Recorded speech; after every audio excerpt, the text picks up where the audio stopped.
Descubra a verdadeira liberdade mental com Krishnamurti, numa palestra que desafia as limitações do pensamento convencional e convida você a explorar novos horizontes de compreensão. Um homem com roupas de sannyasi vinha todas as manhãs colher flores num jardim vizinho.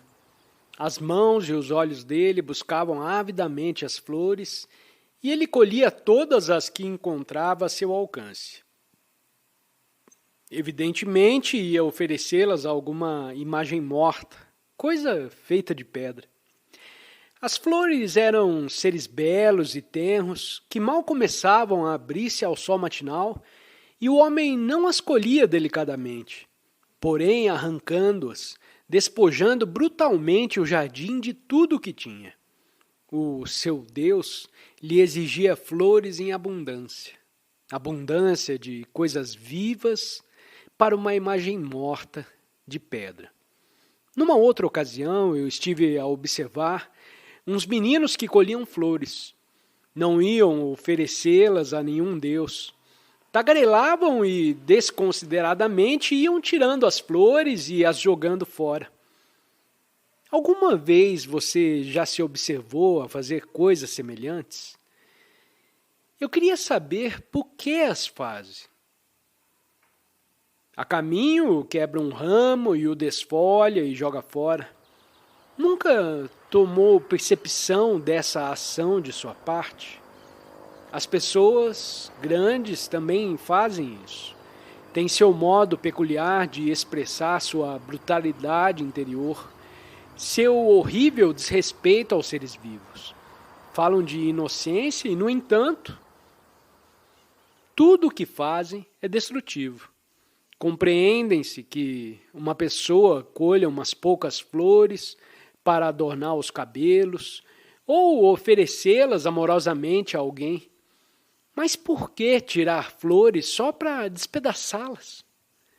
Os adultos são brutais em sua ambição. Massacram-se uns aos outros em suas guerras e corrompem-se mutuamente com seu dinheiro. Têm seus modos especiais de praticar ações hediondas. E, aparentemente, os jovens, tanto aqui como em outras partes, vão seguindo suas pegadas. Há dias atrás, passeando com um dos alunos, encontramos uma pedra no meio da estrada. Quando a retirei, ele perguntou: por que o fez? O que indica tal pergunta? Não indica falta de consideração, de respeito aos outros? Você mostra respeito por medo, não é verdade? Você se põe de pé num salto quando entra na sala um superior. Mas isso não é respeito, é medo. Porque se tivesse realmente algum sentimento de respeito, não destruiria as flores, afastaria as pedras do caminho, cuidaria das árvores e ajudaria a cuidar do jardim. Mas, velhos ou novos, não temos verdadeiro sentimento de consideração. Por quê? Será porque não sabemos o que é o amor? Compreende o que é o simples amor? Não a complexidade do amor sexual e tampouco o amor de Deus, mas o simples amar, o seu terno, verdadeiramente delicado no contato com todas as coisas. No lar nem sempre recebe esse simples amor, pois seus pais têm muito o que fazer. Em seu lar pode não haver verdadeira afeição nem ternura, e assim você vem parar aqui com esse fundo de insensibilidade e se comporta como todos os demais. Como podemos promover a sensibilidade?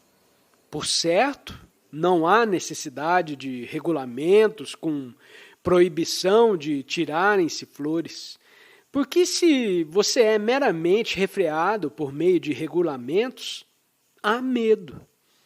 Mas como pode nascer essa sensibilidade que torna uma pessoa vigilante para não fazer mal a outras pessoas, aos animais e às flores?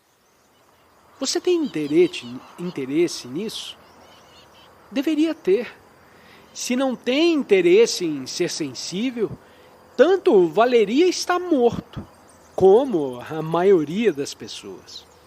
Embora tomem 3 refeições por dia, tenham empregos, gerem filhos, guiem seus próprios carros, trajem suas roupas finas, quase todos estão como que mortos. Você sabe o que significa ser sensível? Significa, de certo, ter sentimentos delicados para com as coisas, ver um animal a sofrer e tratar de socorrê-lo, afastar uma pedra do caminho porque tantos pés descalços o percorrem, apanhar um prego caído na estrada, poderá furar um pneu do carro de alguém. Ser sensível é ter sentimentos com as pessoas, os pássaros, as flores, as árvores, não porque te pertençam, mas simplesmente porque está desperto para a extraordinária beleza das coisas. E como podemos fazer nascer essa sensibilidade? Quando uma pessoa é profundamente sensível, ela se abstém naturalmente de tirar flores. Não há nela um espontâneo desejo de não destruir coisas, não magoar pessoas. Isso significa ter verdadeiro respeito e amor. Amar é a coisa mais importante da vida. Mas o que entendemos por amor? Quando ama alguém porque essa pessoa também te ama, isso por certo não é amor. Amar é ter aquele extraordinário sentimento de afeição em que nada se pede em retribuição. Você pode ter muito talento, passar em todos os exames, se doutorar e alcançar uma alta posição, mas se não tem aquela sensibilidade, aquele sentimento do simples amor, seu coração será vazio e será desditoso toda a vida. Assim sendo, muito importa ter o coração repleto desse sentimento de afeição, porque então não terá vontade de destruir, não terá vontade de ser cruel e nunca mais haverá guerras. Serão então entes humanos felizes. E porque serão felizes, não rezarão, não buscarão Deus, porque essa mesma felicidade é Deus. Então, como podemos fazer nascer esse amor? Sem dúvida, o amor deve começar com o educador, o mestre. Se além de te dar lições de matemática, geografia ou história, o mestre tem esse sentimento de amor no coração e dele te fala, se ele próprio remove espontaneamente a pedra que encontra na estrada e não consente que o servente faça sozinho todos os trabalhos pesados, se em sua conversação, no seu trabalho, em seus jogos, enquanto come, quando em sua companhia ou a sós, ele tem esse extraordinário sentimento e o põe à mostra frequentemente, então também você saberá o que é amar. Você pode ter uma pele clara, um rosto bonito, vestir um belo sari ou ser um notável atleta. Se não tem amor no coração, você é um ser humano feio, infinitamente feio. Mas quando ama, seu semblante, seja belo, seja feio, tem radiação. Amar é a coisa mais grandiosa da vida. E muito importa falar sobre o amor, senti-lo, nutri-lo, entesourá-lo, para que não se dissipe depressa nesse mundo tão brutal. Se enquanto está jovem não sente amor, se não olha com amor as pessoas, os animais, as flores, quando crescer achará sua vida vazia. Você vai se sentir muito só, e as sombras escuras do medo te seguirão para sempre. Mas no momento em que tiver no coração essa coisa extraordinária que se chama amor, e lhe sentir a profundeza, o deleite, o êxtase, descobrirá que para você o mundo terá se transformado. Por que razão sempre se convidam para as solenidades escolares numerosas pessoas ricas e importantes? O que você pensa sobre isso? Não deseja que seu pai seja um homem importante? Não sente orgulho se ele se torna membro do parlamento e seu nome figura nos jornais? Se ele te leva para morar numa casa grande, ou se vai à Europa e volta de charuto na boca, não se sente satisfeito? Os ricos e poderosos são sempre muito úteis às instituições. A instituição os lisonjeia e eles fazem algo em benefício da instituição. Portanto, há vantagem de parte a parte. Mas a questão não é só de saber por que as escolas convidam pessoas importantes para as suas solenidades. Porém, antes de saber por que também você deseja ser uma pessoa importante. Se casar com o mais rico, o mais notável ou o mais belo dos homens. E quando tem em você tais desejos, já tem em você o germe da corrupção. Entende o que eu estou dizendo? Esquecei por hora a questão de por que a escola convida os ricos, uma vez que as solenidades comparecem também pessoas pobres. Mas alguns de vocês quer sentar-se ao lado de gente pobre? Ao lado dos aldeões? Quer? E já notou outra coisa extraordinária? Como os sannyasis querem ocupar lugares preeminentes, como abrem caminho para a primeira fila? Todos queremos preeminência e aplauso. O verdadeiro Brahmane é aquele que nada pede de ninguém. Não porque seja orgulhoso, mas porque ele é a luz de si mesmo. Nós, porém, perdemos tudo isso. Conta-se uma história maravilhosa a respeito de Alexandre quando chegou à Índia. Após conquistar o país, desejou conhecer o primeiro-ministro, que havia criado tanta ordem no país, tanta honestidade e incorruptibilidade no seio do povo. Ao lhe explicar, o rei que o primeiro-ministro era um brahmane que se retirara para sua aldeia, Alexandre desejou que ele viesse à sua presença.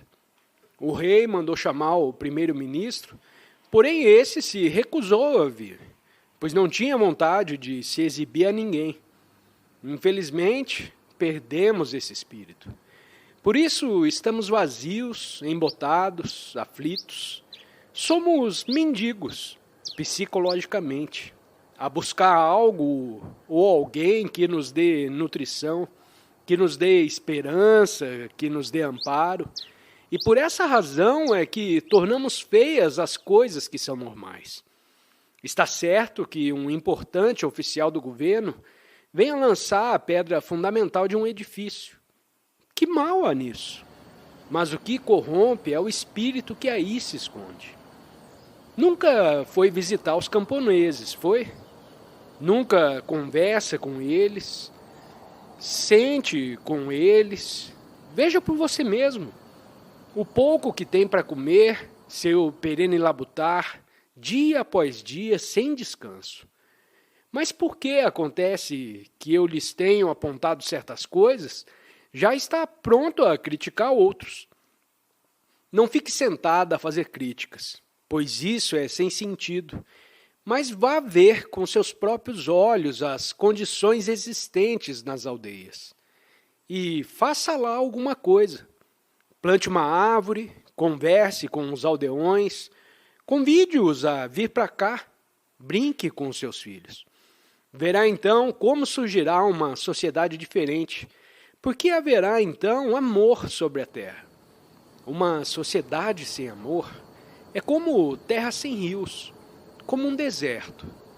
Mas quando há rios, a terra é fértil e há abundância e beleza. Os mais de nós crescemos sem conhecer o amor. E foi por isso que criamos uma sociedade horrorosa, como os homens que nela vivem. Pergunta: você diz que Deus não está na imagem esculpida, mas outros dizem que Ele lá está. E que, se temos fé em nosso coração, o seu poder se manifestará. Qual a verdade a respeito da adoração ou devoção? Resposta: o mundo está tão cheio de opiniões como de homens. E você sabe o que é uma opinião. Você diz isso e outra pessoa diz aquilo, e cada um tem sua opinião, mas nenhuma opinião é a verdade. Portanto, não dê ouvidos à mera opinião, não importa de quem seja, mas descubra por você mesmo o que é verdadeiro. Uma opinião pode mudar da noite para o dia, mas a verdade não pode mudar. Você deseja descobrir por você mesmo se Deus ou a verdade se encontram na imagem esculpida, não é isso? O que é uma imagem esculpida? É uma coisa concebida pela mente e talhada na madeira ou na pedra pela mão. A mente projeta a imagem e pensa que uma imagem projetada pela mente seja Deus, ainda que 1 milhão de pessoas afirme que é. Dizem que se a mente tem fé na imagem, a imagem dará poder e força à mente. Isso é óbvio. A mente cria imagens e depois tira forças de sua própria criação. É isso que a mente está sempre fazendo, produzindo imagens e delas tirando força, felicidade, benefícios, e com isso permanecendo vazia, interiormente paupérrima. O importante, pois, não é a imagem ou o que a respeito dela dizem milhões de pessoas. O importante é compreender o funcionamento de sua própria mente. A mente faz e desfaz deuses. Pode ser cruel e bondosa. A mente tem o poder de fazer coisas maravilhosas. É capaz de conservar opiniões, de criar ilusões, de inventar aviões a jato que se locomovem a velocidades tremendas. Capaz de construir belas pontes, lançar extensas vias férreas, conceber máquinas calculadoras que excedem a capacidade humana. Mas a mente não pode criar a verdade. O que ela cria não é a verdade. É mera opinião, mero juízo. Portanto, releva descobrir por você mesmo o que é verdadeiro. Para descobrir o verdadeiro, deve a mente estar completamente imóvel, completamente tranquila. Essa tranquilidade é um ato de devoção, e não o ir ao templo, oferecer flores, empurrando para o lado, encaminham os que pedem esmolas. Vai propiciar os deuses porque tem medo deles, mas isso não é devoção. Quando se compreende a mente e ela fica completamente serena, sem ter sido posta serena, então essa serenidade é ato de devoção. Nela desponta o que é verdadeiro, o que é belo, o que é Deus. Pergunta: você disse um dia que devemos ficar sentados e quietos para observar a atividade de nossa mente, mas nossos pensamentos desaparecem tão logo começamos a observá-los conscientemente. Como podemos perceber a nossa mente quando a mente é ao mesmo tempo percipiente e coisa percebida? Resposta: essa é uma questão muito complexa e nela estão implicadas muitas coisas. Existe percipiente ou só há percepção? Siga isso muito atentamente. Existe pensador ou só há o pensamento? De certo, o pensador não existe primeiro. Primeiro há pensar e depois o pensamento cria o pensador. Significando isso que se operou uma divisão no pensamento. É quando ocorre essa divisão que nasce o observador e a coisa observada, o percipiente e o objeto da percepção. Como diz o interrogante, se observarmos nossa mente, se observarmos um pensamento, esse pensamento desaparece e se esvaece. Mas só há de veras percepção e não há percipiente. Quando olha uma flor, quando a vê simplesmente, há nesse momento uma entidade que está vendo? Ou só há o ver? A visão da flor te faz dizer: "Oh, que bela, eu a quero." Torna-se então existente o eu, o produto do desejo, do medo, da avidez, da ambição, que vem na esteira do ver. São estes que criam um eu. Sem eles, o eu é inexistente. Se aprofundar mais essa questão, descobrirá que quando a mente está muito quieta, perfeitamente serena, quando não há nenhum movimento de pensamento e, portanto, nenhum experimentador, nenhum observador, se descobre que essa mesma serenidade tem sua própria compreensão criadora. Nessa serenidade, a mente se transforma noutra coisa. Mas não pode a mente encontrar essa serenidade por nenhum meio, nenhuma disciplina e nenhuma prática. Ela não se verifica se nos sentamos num canto para nos concentrarmos. Essa serenidade vem quando compreende os movimentos mentais. Foi a mente que criou a imagem de pedra que os homens adoram.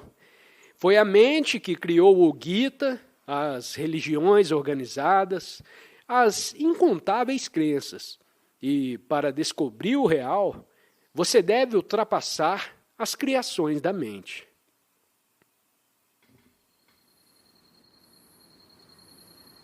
Apreciamos sua presença nessa viagem de entendimento com Krishnamurti.